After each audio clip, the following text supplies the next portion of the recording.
Everyone, welcome to my channel. We're going to be cooking Southwestern turkey chili. Have my ingredients laid out here: some quinoa, soy sauce, kidney beans, some diced peppers, coconut aminos, diced tomatoes, frozen corn, ground pepper, cumin,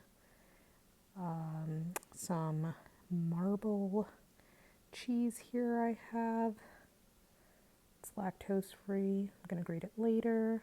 A yellow onion, a large garlic clove, and a good helping of turkey, ground turkey, maybe about a pound.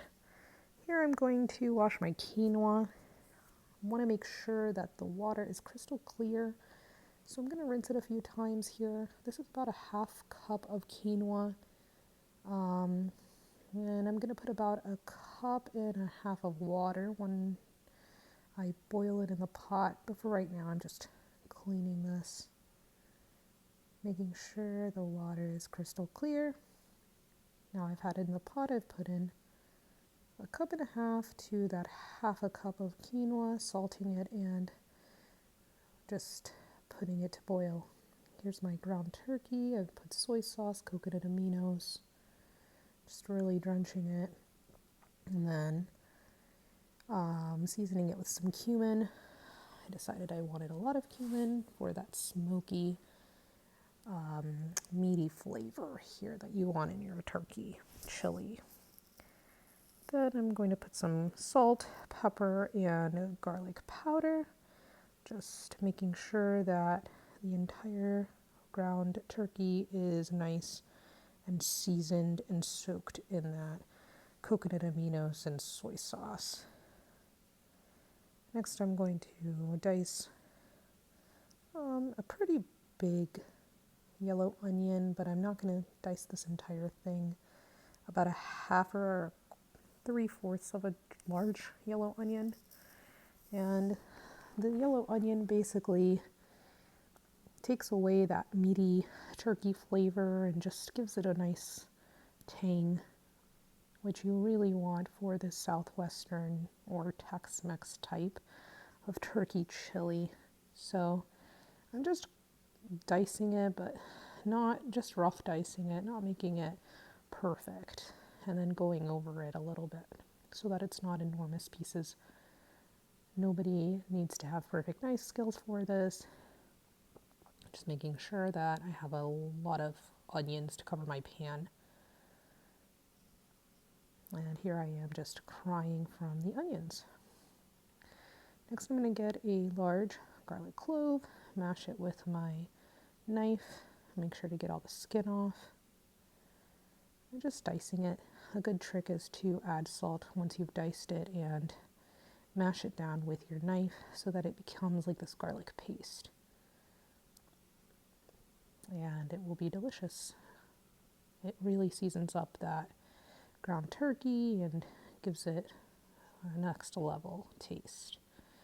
So that large garlic clove is going to do the trick.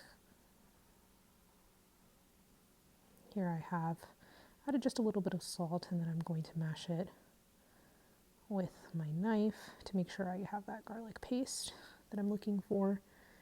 You could use another method, but this is the one I have right now, and it will become that nice paste and allow me to add about half of that after I've sauteed my onions. This is what it should look like.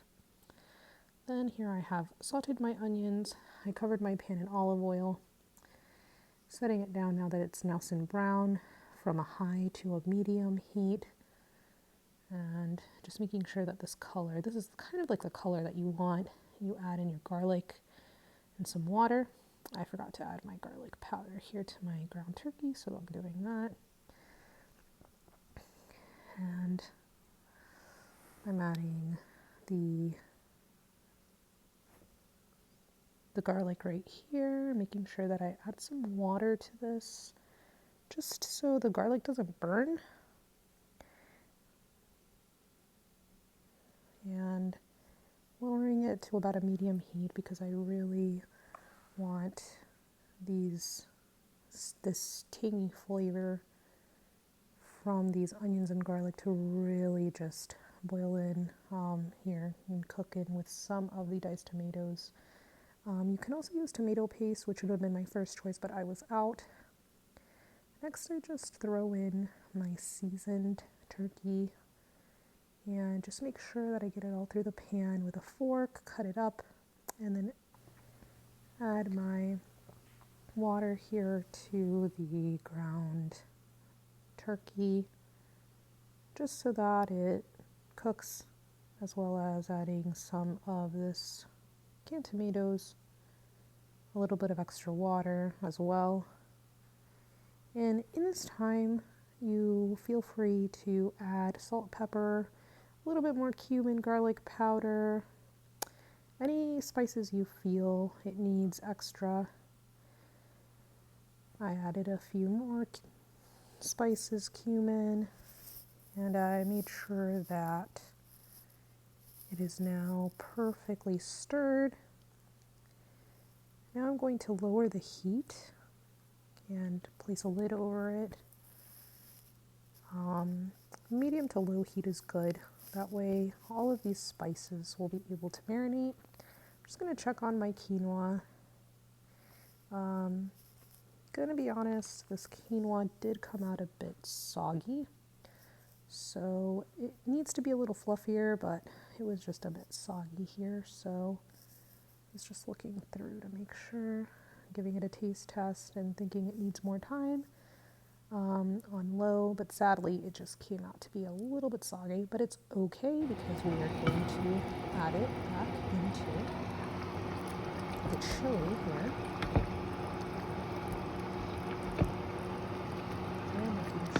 It's just nicely integrated. I've also added the corn as well and some Cholula sauce. And now I'm just going to boil my kidney beans. Once they're boiled and open, cracked like that, I add them to the chili. And I let it boil for about another 10 minutes. So overall, this has been sitting on low heat for about 20 to 25 minutes. And in between, I added some Siete seasoning, taco seasoning. It's delicious. After about 25 minutes, this is the final product. This had a level, different levels of flavor, honestly.